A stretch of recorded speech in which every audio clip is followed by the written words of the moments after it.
Hello everyone. In November 2018, the Australian Electric Vehicle Association Queensland Division, with the support of government and private sector sponsors, held the electric vehicle exhibition at the Brisbane Convention Centre. An event like this is fantastic as it raises awareness of many different aspects around electric vehicles by providing access to industry experts who share their knowledge and answer the audience's questions.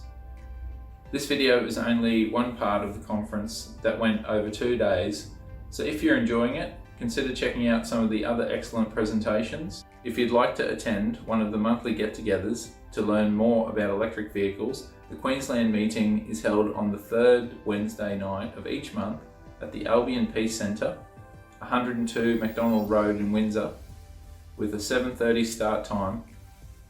And don't forget to check out the AEVA's website, which is linked in the description below. Enjoy the video and I'll see you on the next one. Our next speaker, as though you've got a program in your hot little hands, is to remind you that it's Dr. Paul Sernia. He's the Chief Product Officer and co-founder of Tritium, a designer and manufacturer of charge stations for electric vehicles. He has over 15 years of experience working with technology-focused businesses, bringing new innovations to global markets, and his professional background is in business and power electronics engineering. He's passionate about the future of electrified transportation, loves driving his EV every day, and yes, he started on the Solar Challenge. Ladies and gentlemen, from Tritium, please welcome Dr. Paul Sernia.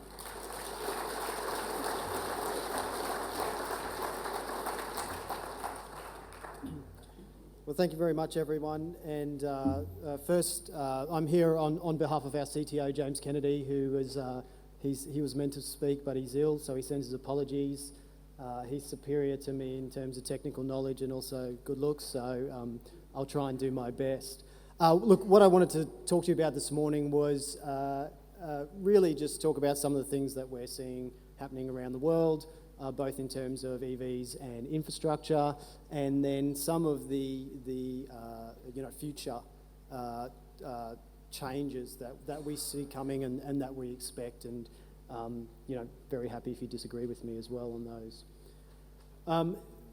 But firstly, with Tritium, so our vision as a company is cleaner, healthier, more convenient cities, and we recognise that electric vehicles and electric mobility is playing a really important role in this vision around the world. And so everything we do is really to hasten that transition to electric mobility and bring those benefits closer in time and in place.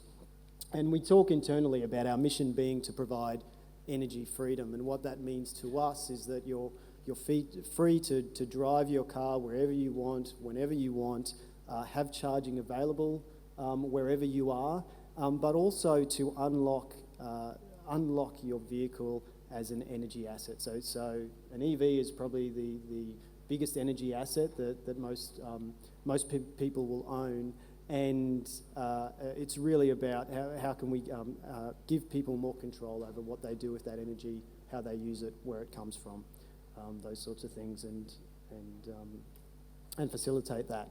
So for those of you who don't know us as a company, what do? We are a Brisbane-based technology company. We design and manufacture world-leading charging stations for electric vehicles. We focus on DC chargers solely. Here's an example of our 50 kilowatt charging stations.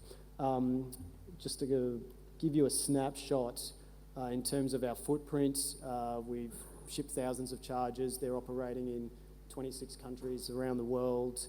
Our headquarters is here in Brisbane, so the majority of the R&D and the manufacturing happens here.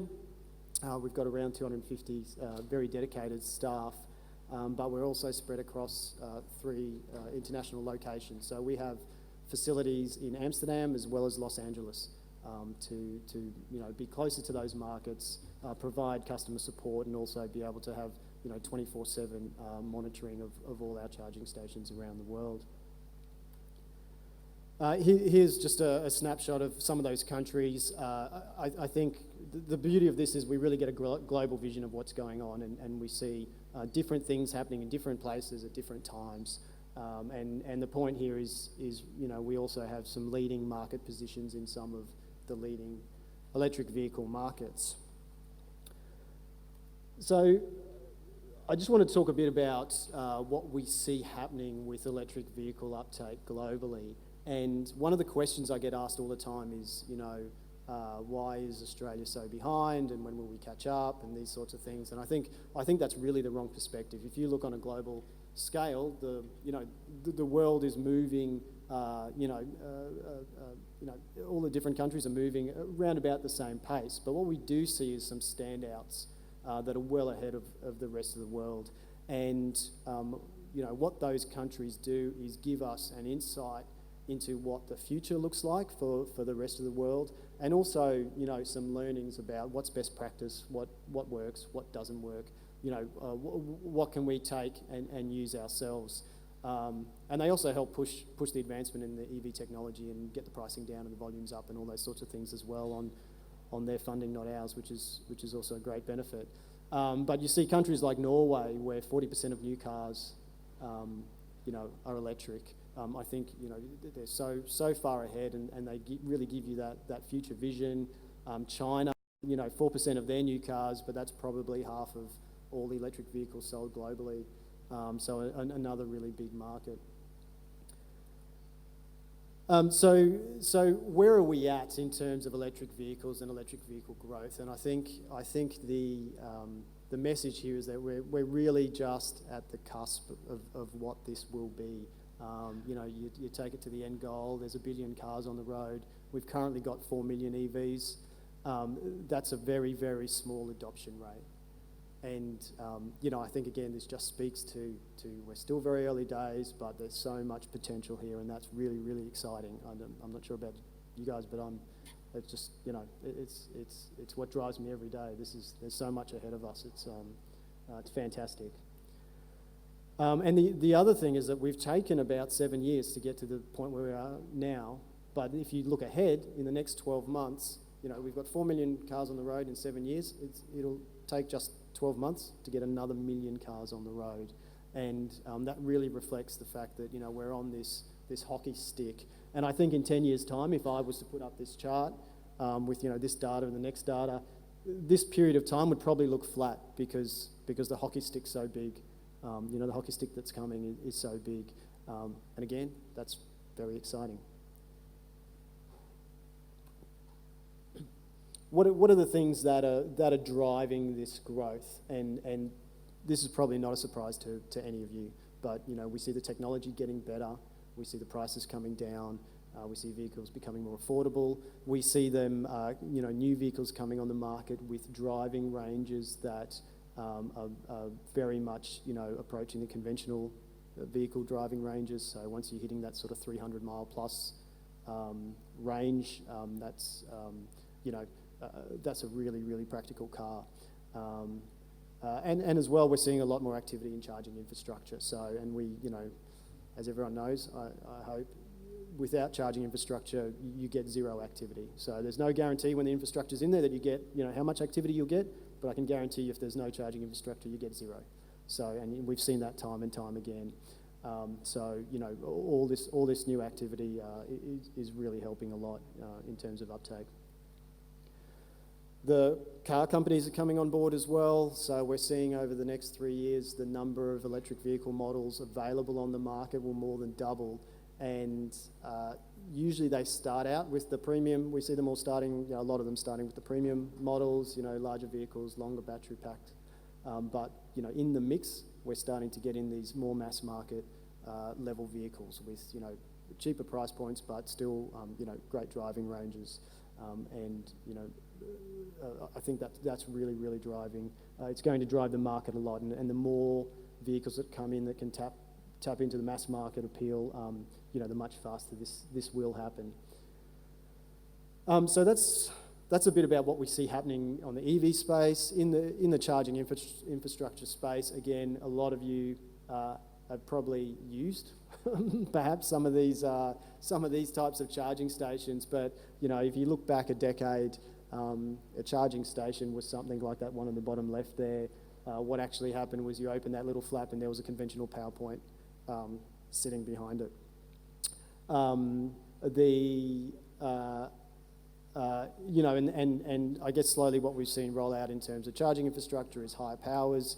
We started with, level 2 chargers, and that was really driven by cost.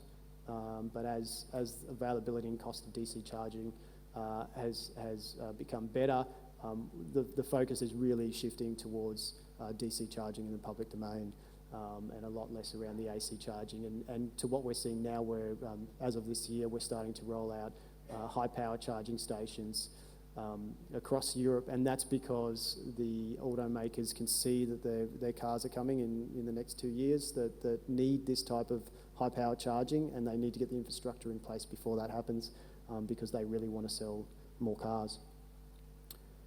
This is just, I guess the key message here is the types of installs that we see is multiple charging stations in the public place. You don't put one charger in place. You really start to put large banks of DC chargers.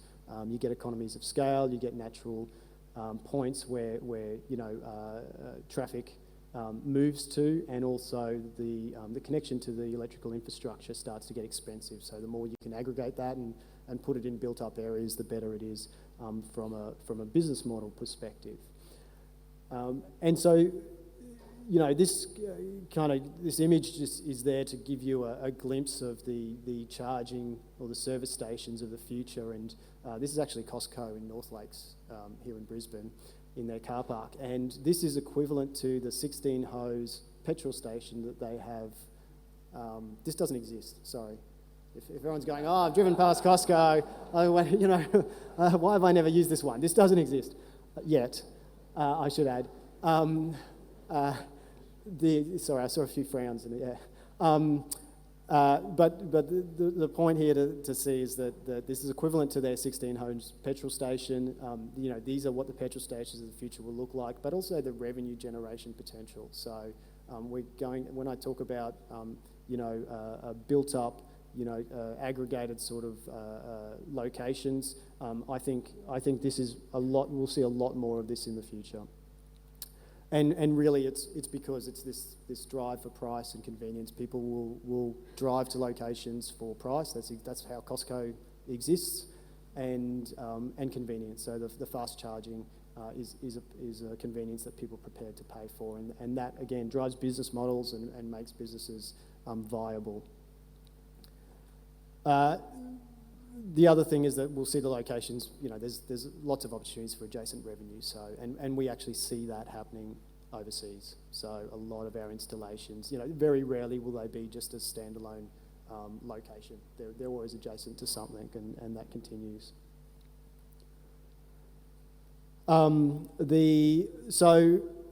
The other thing I wanted, so that was kind of charging infrastructure, what's happening with the EVs. The final thing I want to talk about for the next couple of minutes is the vehicle as an energy asset. And we talk about this idea of the Internet of mobile energy. We've got all these batteries moving around our cities. They're connected, they're intelligent, what I think will happen in the future is really your EV will become much more integrated with your home and with the grid in general. And I think we'll see more and more that capability start to become unlocked. And just to give you an understanding of the potential here, so those 1 million cars that we'll see come onto the roads in the next 12 months, that's equivalent to installing 250 of the South Australia Tesla mega batteries in terms of storage capacity. And if I take it to the academic end goal here, the innate storage potential of all the passenger vehicles on the road is equivalent to 1.5 times of the world's electricity needs. So I think it's going to be a really, really important part of our energy mix and our grid operation in the future, not just as a load, but as an energy source. We talked about buses, but I think buses will play a big part in the future. That's in terms of commercial vehicles. We're not just talking about passenger vehicles. That'll be the first cab off the rank when it comes to transitioning other types of vehicles to electric mobility. This is actually in Washington DC. So these circulators run around Washington DC, and you can see it at the depot there. A 50 kilowatt charger makes a great overnight charger for a bus. So finally, I've talked a lot about all the sorts of things that we see happening around the world, but I just wanted to make a comment about what's happening here in Australia as well. And I think we're seeing a lot of firsts. There's a really good buzz. I think we're moving at a pace that's really good. This just shows this is just Tritium's DC chargers, and you can already start to see the connectivity that's happening across the country. We hit our 50th DC charging station last month. Tasmania got its first DC charging station last month as well. So I think for us, the future looks really bright, and I think I can say that comparatively on a global scale. So really excited about the stuff that we can do here, and all the speakers we've got over the next 2 days, and the businesses that are starting up. As an Australian company, I think we have a really great opportunity here to cement our place in this industry.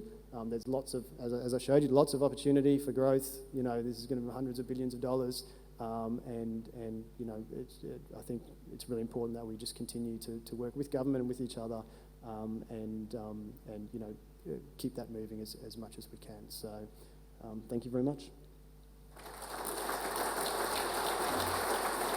I'm going to try and wrap up a long and successful and illustrious career in a very short period of time. Logistics management, Coca-Cola Amatil, TNT Express, joined as the general manager, an MBA majoring in international business. Tony has an in-depth knowledge of distribution fleet procurement. He has a Master of Business in Enterprise Innovation. Interesting guy. Started his first business in 2007, importing and distributing commercial vehicles. In 2013, he identified the rapidly approaching EV revolution in the commercial distribution vehicle segment and commenced development of proprietary 100% electric SEA drive technology, which is of course trademarked. At the same time, SEA Electric was born. Strategic intent was established to bring this technology to market once the cost of lithium in batteries crashed through the USD $300 a kilowatt hour threshold. This occurred in early 2017, and since that time, SEA Electric has commenced programs invoking all of their 5 SEA Drive TM models in 9 countries to date. To say that he's successful in what he does is an understatement. Ladies and gentlemen, please welcome Tony Fairweather from SEA Electric Trucks.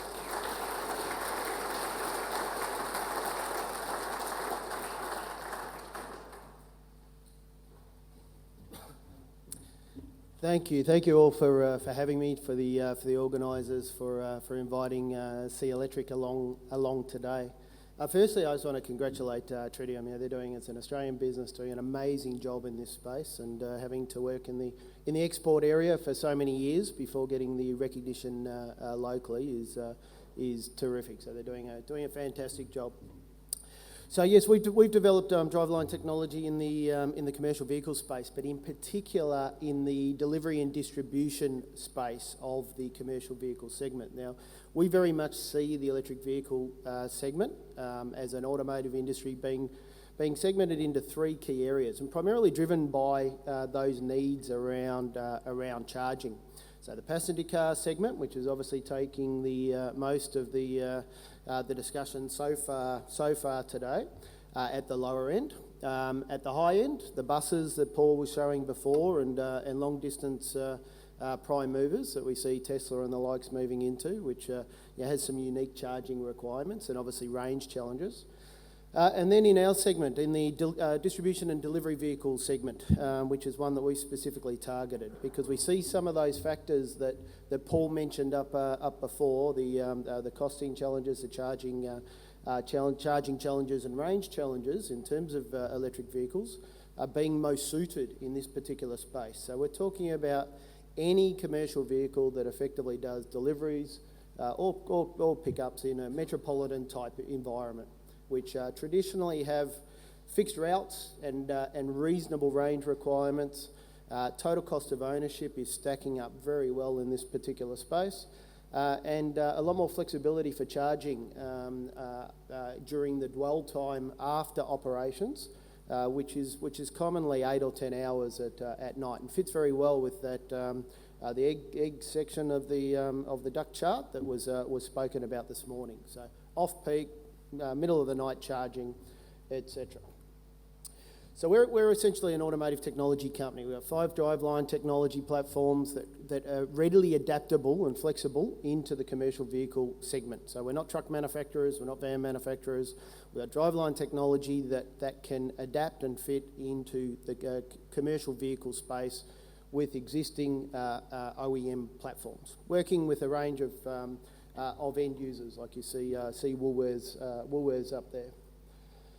We have fairly substantial global ambitions.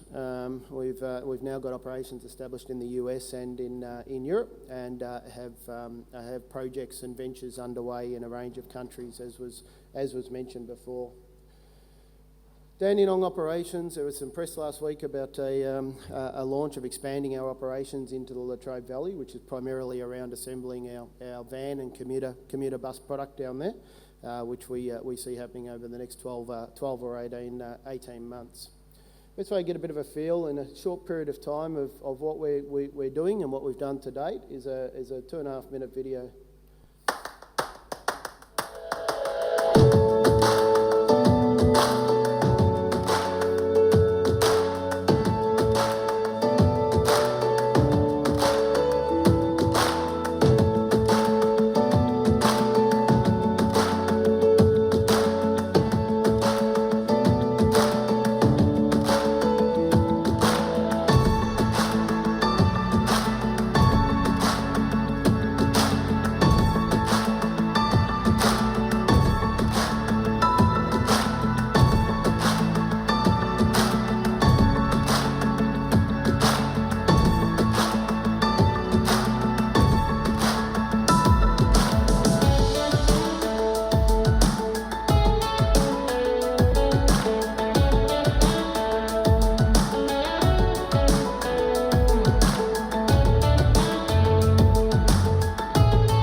All 100% electric, all assembled in Australia, and all operating in some way, shape or form. All done typically for end customers, driven by the end customers, with the exception of Isuzu Australia, and I think their chief engineer is here somewhere today, who, as always, are leading the way in this particular space and are progressing very well with exploring and investigating electric vehicle technology, which is why they're the market leader in Australia and the market leader in a range of other markets. Important to understand, and I'll just make the point though, a couple of those, we've got a rubbish truck, 100% electric in the exhibition space tomorrow, and one of those vans is here as well for anybody that's here tomorrow and wanting to have a look at product. Key drivers on this, we all know that that lithium ion is heading through the floor on a cost per kilowatt basis. But what's really exciting for us in the commercial vehicle space is the battery density heading north. So we're starting to use less and less real estate to actually fit enough batteries to achieve the ranges and the requirements. So again, all of the ancillaries that are operating off the back of those products, whether it's the hydraulic compaction or refrigeration units in the case of Woolworths, all 100% electric. Just a few unique elements around our technology. I mentioned the charging, and I'll touch on that first. We've got a 22 kilowatt onboard charger. So as much as tritium, and there's a lot of work being done in the charging area, we're trying to filter all of that complexity in terms of EV introduction in this particular space. If you've got 8-9 hours at night, even 3 or 4 hours for the smaller vehicles, it's plenty of time to be able to charge with an onboard charger.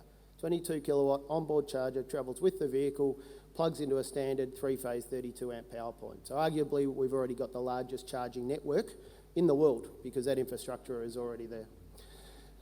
All of our subsystems are independently controlled, which is a fairly unique element and a part of our intellectual property for the C-Drive system. But in addition to them being independently controlled and enabling us to squeeze every bit of energy consumption out of all of those elements or those subsystems, it also enables us to be able to upgrade any of that hardware as it comes to hand. So the majority of these components are purchased and imported from big suppliers around the world, the Thermo Kings and the Carriers and the Bruisers, etc. And hopefully, as part of providing some greater volume here, there's an opportunity to develop some of these components in Australia. The volume's not there just yet, but as those hardware, those components, things like the onboard charger, we've no doubt that in the next 6 to 12 months, our supplier will have a charger around the 43 kilowatt mark, at which point we have a plug-and-play opportunity to be able to exchange it, which means in this particular space, the system is effectively live. A lot more difficult in a car where everything is designed to fit into the cavities and it's there for good. In a cab chassis, there's a lot more flexibility to be able to add and change and interchange. So we very much see an opportunity for doing that over time, and we actually see that there could be some substantially more better resale value in a cab chassis product where the majority of these components are IP67 rated, will last a lot longer than a 10 or 12 or 14 years that people might be looking at holding an asset. Replace batteries after 8 or 10 years and get another 10 years life out of the product potentially. So it's a pretty exciting space.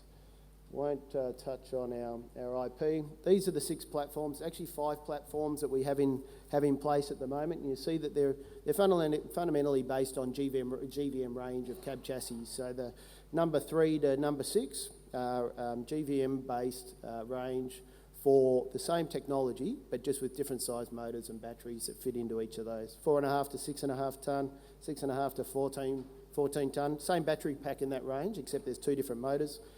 Up to 18, and then the C-Drive 180 that takes us up to 23.5 tonne. Interestingly, we've just had acceptance in Victoria, first state, to allow us to operate it, effectively the manufacturer's GVM for that C-Drive 180. So rubbish trucks, they're going to provide us under permit, or our operators I should say, under permit up to 26 tonne, so an extra 2.5 tonne payload, of which we are eating into around 600 or 700 kilo of that with batteries, but still additional payload in the waste space will be good in the agitator space as well. It's a very good example of a zero cost incentive that will really drive uptake because payload and axle loads in that particular segment are very, very challenging.